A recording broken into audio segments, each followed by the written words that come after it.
No sé muy bien cómo empezar esto. Solo sé que llevo tiempo dándole vueltas a compartir lo que vivimos. Me llamo Luzmila y nunca he hablado abiertamente de lo que pasó en mi casa. Ni con amigos, ni con vecinos, ni con nadie fuera de mi familia. Y si te escribo ahora es porque, por alguna razón que no alcanzo a entender, siento que alguien tiene que escucharlo. Antes de seguir, déjame aclarar algo. Cambié todos los nombres. Las personas involucradas jamás quisieron atención, y mi familia ya ha tenido suficiente ruido alrededor como para añadir más. No busco hacer escándalo, no busco credibilidad, solo contar lo que vivimos, lo que todavía a veces se siente cuando la casa está demasiado silenciosa. Si decides leer esto, ten paciencia. Lo que pasó no empezó de golpe, fue algo que se fue acercando. Y esta es la única forma que tengo de sacarlo de mí. Pertenezco a una familia pequeña de clase media, o más bien media baja. Mis padres supieron aprovechar una época en la que la economía era un poco mejor en México, y compraron una casa bonita en un barrio residencial decente. Pero los tiempos cambian, y para cuando yo tuve conciencia de cuánto costaba un kilo de tortillas, mis padres no estaban tan holgados económicamente como cuando yo era una bebé. Si el problema se hubiese quedado allí, probablemente no habría historia que contar, ya que algo que tengo que admitirles es que siempre hicieron todo lo posible para sacarnos adelante. Pero por desgracia, algo más siniestro que las facturas le esperaba a mi familia. Creo que tenía 5 o 6 años cuando vi la primera sombra por el rabillo del ojo. O al menos, fue la primera vez en la que me pareció extraño que algo así estuviera pasando. Se lo comenté a mi madre cuando pasó una segunda vez en el transcurso de una semana, pero no me puso atención, asumiendo que era jueguitos de niña, o mi imaginación. Años después, la frase favorita de mi mamá sería: "Antes vivíamos mejor". Lo decía con un aire de nostalgia como si fuera verdad, pero yo nunca he dudado en preguntarle: ¿antes cuándo? Nuestra vida, al menos que yo recuerde, siempre fue rara. Desde que cumplí 7 años, no pasaba una semana en la que yo no viera sombras extrañas, moviéndose por la casa, o mirándonos desde la esquina al menos una vez. A veces estábamos viendo televisión. Un silencio incómodo se apoderaba de los tres. Nos veíamos las caras, porque sabíamos que todos estábamos sintiendo esa extraña e injustificada presión en el pecho. Y ni hablemos de los objetos que se movían cuando nadie estaba cerca. Las pantuflas que aparecían al otro lado de la casa. Los utensilios de cocina escondidos debajo de la cama. Obviamente sospecharon de mí. Primero pensaron que era una niña bromista, y luego asumieron que tenía algo en mi cabeza, en especial cuando seguí insistiendo en las sombras que podía ver. A raíz de esto me hicieron pruebas. Muchas pruebas. Ya olvidé cuántas psicólogas me pidieron que hiciera dibujos de lo que veía, de cómo era mi familia y todo eso. También me hacían preguntas, luces en los ojos, ruidos en los oídos, cables en la cabeza. No quiero sonar soberbia, pero yo no era una niña tonta. Sabía que estaban buscando algo que estaba mal en mí, pero algo en mi interior me decía que estuviera tranquila, que no encontrarían nada, y no me equivocaba. Ni loca ni especial. En todo caso, solo era una niña nerviosa. Y mientras tanto, la casa sumida en un silencio extraño, porque nadie estaba dispuesto a hablar en voz alta de lo que todos sentíamos cuando nos quedábamos solos. Esa sensación incómoda de estar siempre acompañados de algo que no era agradable. En fin, en mi inocencia cometí el error de expresar este sentimiento de extrañeza en mi escuela, y tal vez le insinué a 2 o 3 compañeros que podía ver cosas, lo que provocó que mis compañeros se burlaran y me molestaran. No lo llamaría bullying, ya que sí tenía amigos, y los otros no siempre eran malos conmigo. Pero de igual forma me hacía sentir mal que ni dentro ni fuera de mi casa me escucharan o me tomaran en serio. Mi mamá, a quien llamaré Matilde, decía que mi problema solo era una cosa de niños. Mi papá, a quien llamaré Jonás, se desentendió del tema. Por lo que me cuenta mi madre, Él tenía pesadillas terribles, así que se evadía de esta tensa calma hogareña trabajando como loco con la esperanza de que tal vez, ganando un poco más de dinero y recuperando el estatus económico que antes tuvo, pudiéramos mudarnos y escapar de esa entidad que nadie quería admitir que nos acompañaba. Por desgracia, ese no era el enfoque correcto, y Jonás se terminó encerrando en la oficina como si fuera una cueva. Hubo días en que a la hora de cenar, él no llegaba ya que no podía salir de la oficina. Siempre había un nuevo informe, unas horas extra, lo que sea. Y bueno, a mis 8 años, casi 9, yo solo pedía una cosa: que alguien me creyera y se tomara el asunto tan en serio como yo. Durante mucho tiempo fingimos normalidad mientras las puertas de la casa se cerraban sin corrientes de aire. Yo iba pegada a mi mamá casi todo el tiempo, y si jugaba, procuraba estar cerca de ella. También prefería estar fuera de casa, así que no dudé ni un segundo en pedirle que me inscribiera en cuanta actividad existiera. Practiqué natación, fútbol y aprendí a tocar el piano. Pero eventualmente, a eso de las 5, llegaba a mi casa, y era como tirar una moneda al aire. A veces pasaban semanas sin que nada raro sucediera, y de pronto, un nuevo suceso extraño para la larga lista de cosas que mi madre ignoraría. A veces se oían silbidos flojos que venían del pasillo y de la escalera. No eran melodías, solo eran largos y agudos, como si una olla de presión estuviera liberando todo el vapor. Mi mamá fingía que no oía, pero se le erizaba la piel de los brazos y los vellos de la nuca. Yo lo veía. Quiero decir, si estaba con ella por el miedo de que algo extraño me pasara estando sola, pero ella solo fingía que todo estaba bien. Si notan un dejo de rencor en mis palabras es porque lo hubo. Y aunque ya perdoné a mi madre por su indiferencia con el asunto, no puedo evitar molestarme un poco mientras escribo esta historia. Yo, con 9 años, decidí que era mejor fingir para no tener que pelear con mi mamá. Hubo noches en que el televisor cambiaba solo de canal hacia la estática, y yo simplemente regresaba al canal original, disimulando con todas mis fuerzas el temblor en mis manos. Hubo una madrugada en que el microondas sonó solo en la cocina por casi 2 minutos, como si alguien lo abriera y lo cerrara, mientras yo escuchaba los ronquidos de mis padres en la otra habitación. Esas tonterías suenan pequeñas, pero poco a poco te taladran la cabeza y cambian tu forma de ser y la forma en la que percibes lo que te rodea. Aún a día de hoy todo me resulta aterrador. Tengo problemas de insomnio y depresión, pero en aquel entonces era lo normal y había que vivir con ello. Cuando cumplí 10 años, mi papá empezó a pasar un poco más de tiempo en la casa.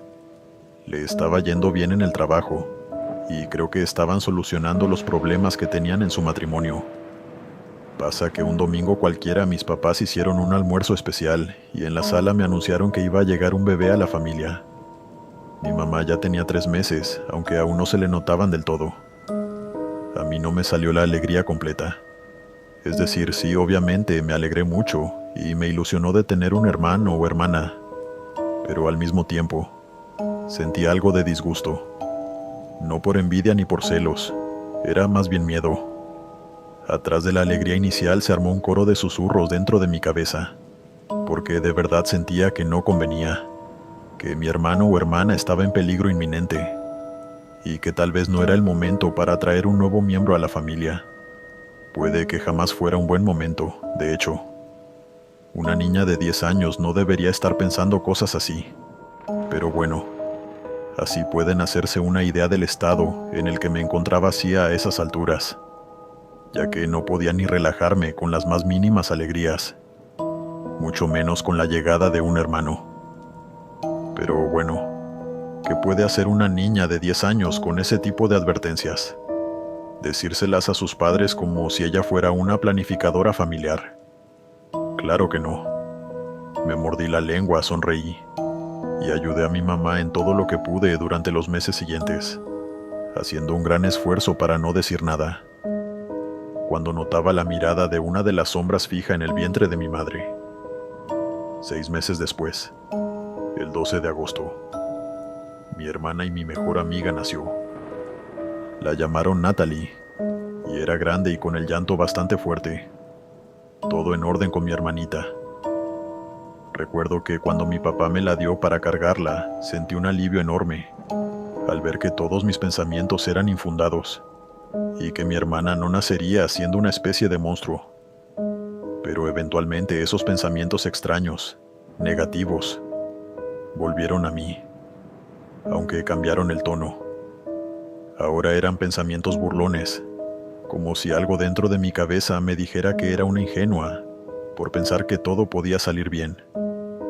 A día de hoy no estoy totalmente segura de si esas ideas eran mías, o si acaso algo oscuro estaba sembrando pensamientos en mi cabeza. El siguiente año fue bastante tranquilo en general, y prácticamente no hay nada que mencionar con respecto a los ruidos y los objetos moviéndose. Seguía pasando, pero con una frecuencia muy baja. Sin embargo, poco después del cumpleaños de Natalie, iba entrando a su habitación con mi mamá, cuando vimos que su cuna se movió 3 o 4 veces. Era como si se sacudiera muy suave, y le pregunté a mi mamá si sintió algún temblor bajo sus pies. Mi mamá, obstinada como siempre, fingió no haber notado nada y simplemente sacó a mi hermana de la cuna. Yo no quería insistir al respecto, pero aquello me dejó muy mal cuerpo. A veces, en raras ocasiones, lograba ver sombras asomarse por las esquinas, especialmente cuando yo estaba a solas con mi hermana. Ahora su cuna se movía cuando nosotros no estábamos, y cuando me quedé sola en su cuarto, me sentí demasiado inquieta. Y por primera vez en años le volví a decir a mi madre que sentía que algo raro estaba pasando. Ella por supuesto me ignoró, asegurándome que estaba exagerando y que esas cosas pasan a veces. Justo por esa época, al fin alguien tomó en serio todo el asunto de las sombras. La hermana mayor de mi mejor amiga, una chica de 19 años bastante madura en retrospectiva, me dijo que yo era materia, o algo así. En pocas palabras, me dijo que tal vez yo tenía el don de ver a los espíritus, y que con práctica podía comunicarme con ellos. Yo pensé que ese don era una porquería, ya que de verdad había vivido aterrada por años, viendo sombras que nadie más veía. Y ahora que las sombras empezaban a mostrar interés en mi hermana, sentí incluso más miedo, al creer que ella también pudiera sufrir lo mismo que yo. Mientras tanto, en la casa las cosas iban y venían por oleadas. Meses de calma y de pronto, sin ninguna provocación de por medio, había semanas enteras llenas de golpecitos en la madera, silbidos desganados al fondo del pasillo, y una nueva manifestación, por así llamarla. En la casa a veces se presentaba un desagradable olor a humedad que, después de que mi padre lo buscara incansablemente, no logró encontrarle origen. Si hablaba de estos fenómenos en la escuela, mis amigas me tocaban la frente para checar la fiebre, burlándose de mí. Si lo decía en casa, mi madre me pedía que dejara el dramatismo, y mi papá me imploraba que dejara de decir lo mismo siempre. Lo veía desesperado, impaciente la mayoría del tiempo, y poco a poco, empecé a notar que se distanciaba como había hecho años atrás, y cada vez pasaba más tiempo en el trabajo. Uno de los golpes más duros para mí es que mudaron a Natalie a la habitación del fondo, la más alejada de la mía, para que la bebé no escuchara mis cosas, ya que no sé cómo ni por qué. Mis padres asumieron que yo era la responsable de los ruidos de la casa, o al menos de la mayoría. Volvieron a llevarme a psicólogos y me volvieron a hacer estudios para ver si todo estaba en orden en mi cabeza. Diagnóstico: nada que justificara mis alucinaciones, pero sí un claro indicio de parentificación. Es decir, que a mis tiernos 11 o 12 años, yo me sentía en la obligación de cuidar de mi hermana y de mis padres como si fuera la jefa de la familia. Y claro, ¿cómo no hacerlo si literalmente ellos estaban ignorando el elefante en la habitación? De nuevo, perdonen la frustración con la que cuento esto, pero es inevitable que escribir esta historia nos sirva también como una forma de catarsis. Me recetaron vitaminas y un montón de pastillas que no servían para otra cosa que para darme sueño. Me hicieron un electroencefalograma. Normal. Una resonancia. Normal. Cuando salían resultados normales, mi mamá sonreía como si hubiera ganado un premio, y yo viendo sombras ahora fuera de la casa. Ahora, como si una entidad maliciosa se estuviera burlando de mí y de mi desgracia. Una noche, mis cuadernos que se quedaron sobre la mesa desaparecieron de la casa. Mi mamá asumió de inmediato que yo los había dejado en la escuela o algo así, y mi papá ni siquiera contestó cuando le pregunté si él los había tomado. Ese día incluso yo dudé de mi cordura, pero lo raro fue encontrar mis cuadernos una semana después, dentro del horno, apilados y limpios. Nadie en mi casa admitió haberlos metido ahí. Y sí, ya sé lo que están pensando. La niña rara los puso y luego se olvidó. Ojalá hubiese sido eso. Habría preferido ser tan despistada. En fin, no quiero estancarme con pequeñas anécdotas de cosas que se mueven y susurros detrás de mí. Pasaron los años y Natalie creció normal. Se caía, lloraba, pedía leche, dormía. Era una bebé común y corriente, y se volvió una niña bastante lista. A mí me compraron un teclado cuando cumplí 13 años, y practicaba constantemente. Ella mostró interés, y con 3 años ella se metía en mi habitación para verme tocar, y tarareaba las canciones. Era un lindo momento para mí, y ella me asegura aún hoy que tiene vagos recuerdos de meterse en mi habitación para escucharme. Aunque una noche este momento tuvo un giro siniestro. Me encontraba sentada tocando y ella pegada a la pared tarareando cuando un silbido en el pasillo coincidió con su tarareo. Yo lo ignoré, pero ella no. Natalie se quedó en silencio y con curiosidad volteó hacia la puerta. Miraba hacia el hueco de la escalera y yo me quedé quieta, esperando que en cualquier momento empezara a llorar o gritara. A todas estas mis papás no estaban en casa, así que sabía que ese silbido no era algo natural. Sin embargo, cuando vi que en la cara de mi hermana se dibujó una sonrisa y agitó la mano como saludando a lo que fuese que estaba ahí, me levanté molesta y me asomé. Obviamente no vi nada y cerré la puerta con fuerza. Le pregunté qué había visto y ella me contestó que vio a un niño pequeño con un tono confundido. Le pedí que nunca hablara con ese niño y que evitara verlo o interactuar con él. Y supongo que ella me hizo caso, ya que sin importar qué ruidos se escucharan, ella se concentraba en mí, y nada más que en mí, cada vez que nos quedábamos solas en casa. La cosa tomaría forma varios años después, prácticamente después de su 9º cumpleaños. Antes de eso, hubo una calma rara de 6 años. 0 golpes. 0 silbidos, 0 luces parpadeando y sin objetos moviéndose del lugar de forma misteriosa. Yo seguía viendo sombras dentro y fuera de casa, pero con los años me acostumbré. En cuanto a mi madre, pues, ella estaba feliz, y empezó a decirme con tono de suficiencia: ¿ves? Todo está en orden, Luzmila. Aquí todo está bien. Aquí nunca estuvo pasando nada. No debió decirlo en voz alta. Yo tenía 19 años. El 12 de agosto hicimos un pastel en casa. Vinieron varias amigas suyas de la escuela. Todo normal, salvo un detalle. Natalie no se comió el pastel. Fue dar un solo bocado y que de pronto ella dijera que no le gustaba el sabor, que sabía a tierra. Todos nos vimos las caras. Era un pastel normal de chocolate con crema. A mi mamá siempre se le dio bien la repostería, y creo que todos coincidimos en que estaba delicioso. Pero Natalie, mi linda hermana que, debo destacar, no se caracterizaba por ser quisquillosa hasta entonces. Dijo simplemente que le daba asco el olor. A partir de ese día, empezó a decir me da asco por casi cualquier cosa. La ducha, el olor de los productos de limpieza, la salsa que mi mamá le ponía a la comida. A veces decía huele a agua sucia cuando íbamos a la piscina y cosas así. Todos pensamos que era una etapa de la preadolescencia, tal vez demasiado pronto ya que, como digo, Acababa de cumplir 9 años. Pero bueno, cada niño crece a su ritmo. Intentamos tener paciencia, y poco a poco encontramos ciertas cosas que sí le gustaban comer, aunque cada vez, semana tras semana, sus gustos se volvieron más exquisitos y demandantes. Yo hablaba con ella todo el tiempo, e intentaba entenderla, pero ni ella misma entendía por qué había cambiado tanto.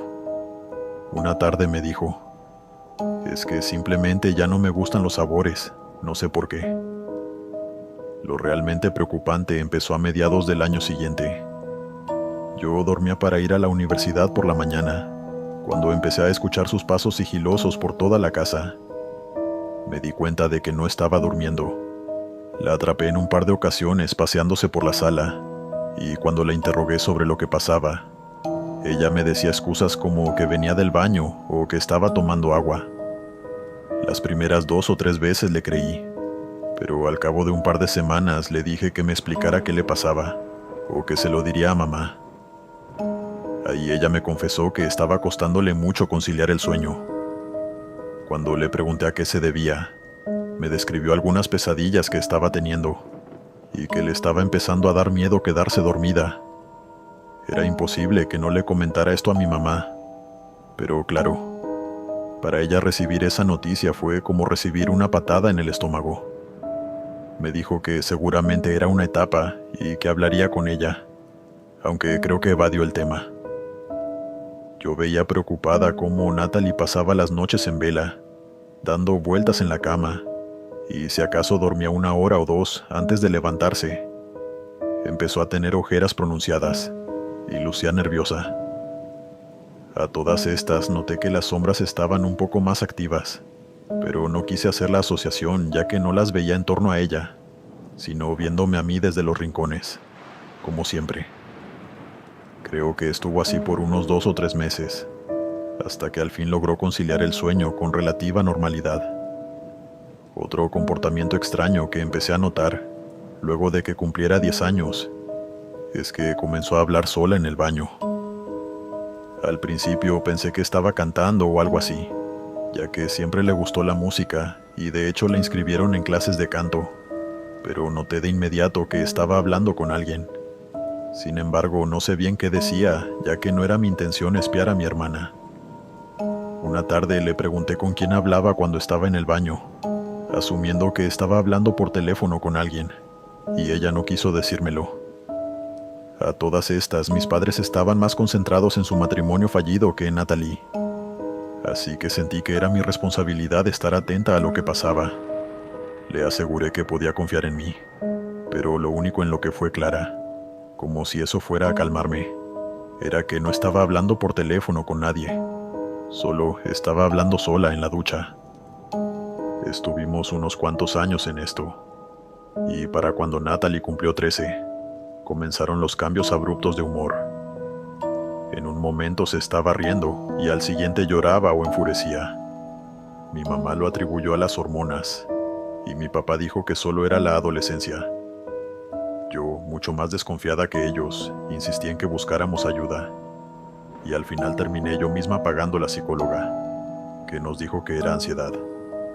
Luego un médico psiquiatra sugirió trastorno de conversión o síntomas disociativos. Era frustrante. Me estaba viendo proyectada en mi propia hermana, ya que yo había estado en su lugar alguna vez. Todo el mundo pensando que estaba loca y analizándome para ver qué podía estar causando mi comportamiento extraño. Intenté hablar con ella, y Natalie me confesó que se sentía rara desde hacía meses. Las pesadillas habían regresado, y simplemente sentía como si algo dentro de ella estuviera explotando constantemente. Eso me dejó bastante confundida, y aunque no quería sugestionarla con mis movidas paranormales, le pregunté si veía cosas o si escuchaba algo extraño por las noches en casa. Natalie me dijo que siempre sentía a alguien rondando por su habitación, pero ya no sabía cuándo era una pesadilla y cuándo no. A finales de octubre, en la madrugada, 2 meses después de que Natalie cumpliera 14 años, apareció en la sala con la camisa del uniforme al revés y los pies sucios. Yo estaba ahí viendo una película y me dio un susto de muerte cuando la vi por el rabillo del ojo. Le pregunté qué le pasaba, pero no me contestó. Era como si estuviera caminando sonámbula. Había caminado por el patio descalza. Miré sus dedos. Sus uñas estaban llenas de tierra, como barro, y cuando la desperté, obviamente no recordaba nada de lo que estaba pasando. Llamé a mis papás, pero ellos solo la regañaron, como si eso sirviera de algo. Por suerte era sábado y pudo descansar todo el día siguiente. Estuve atenta, y creo que no exagero si digo que, luego de darse una ducha, durmió desde las 2 de la mañana hasta eso de las 4 o 5 de la tarde del domingo. A la mañana siguiente, el lunes por la mañana, el lavabo amaneció con manchas negras alrededor del desagüe, como si hubiese agarrado lodo y hubiesen colmado el fregadero.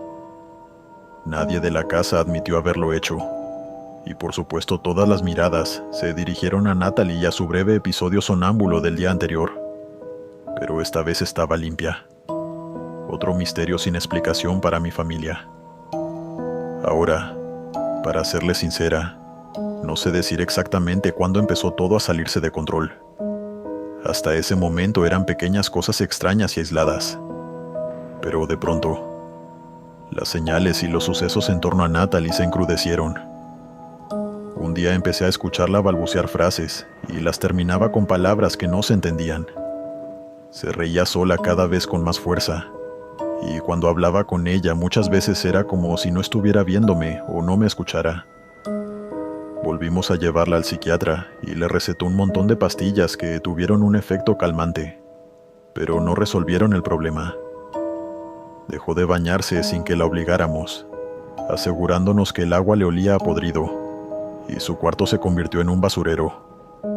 También empezó a portarse mal en la escuela, discutiendo con sus compañeros y con los maestros. Estaba inquieta todo el tiempo y perdió a varias de sus amistades. La cosa empeoró con el asunto del agua, y un día mientras mi mamá intentaba bañarla, soltó un grito que me hizo saltar del escritorio y acudir al baño. Natalie estaba gritando como loca, asegurándonos que el agua la quemaba. El agua no estaba para nada caliente, pero sobre su cuerpo salieron enormes rosetones, como si le hubiésemos echado encima agua hirviendo. Ninguna de las tres tiene idea de cómo pasó eso aquel día, pero tuvimos que comprarle pomadas para tratar las heridas que le salieron en la espalda y los brazos. Mientras tanto, su comportamiento se volvía más errático. En sus momentos de lucidez, Natalie me decía que se sentía agotada y le dolía el cuerpo como si alguien la estuviera moliendo a golpes, mientras que en sus momentos de confusión, como empezó a decirle mi madre, era imposible comunicarse efectivamente con ella. Solo te miraba de forma intensa e incómoda, te apretaba con fuerza y decía palabras inconexas. Los psiquiatras brillaron por su incompetencia, y mi papá, bueno, él al fin sucumbió a la presión y se encerró en la oficina. Por si alguien se pregunta qué pasaba conmigo y el talento que tengo, lo cierto es que noté que algo extraño pasó, y es que a medida que las actividades en torno a Natalie se intensificaban, las sombras desaparecieron de la casa. Ni una sombra por el rabillo, ni movimientos o sonidos distantes. Y aún así, había algo en la casa que me estaba molestando.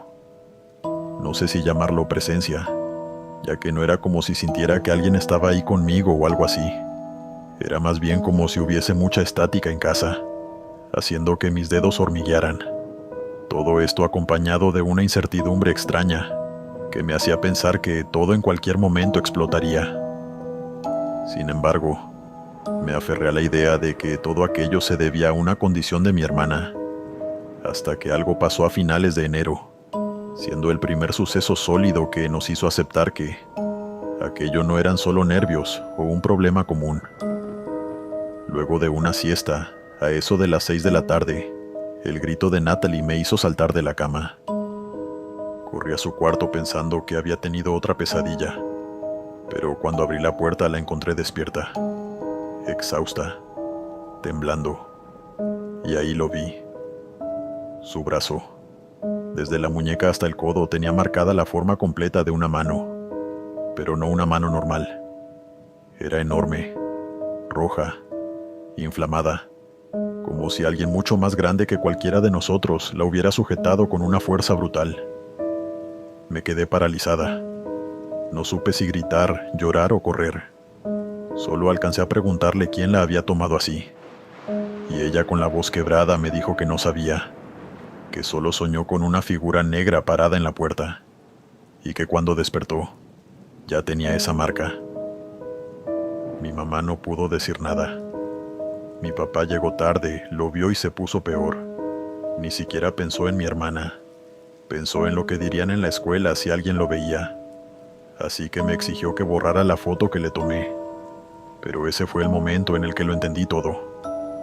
Nada de lo que habíamos vivido antes. Las sombras, los ruidos, los objetos moviéndose.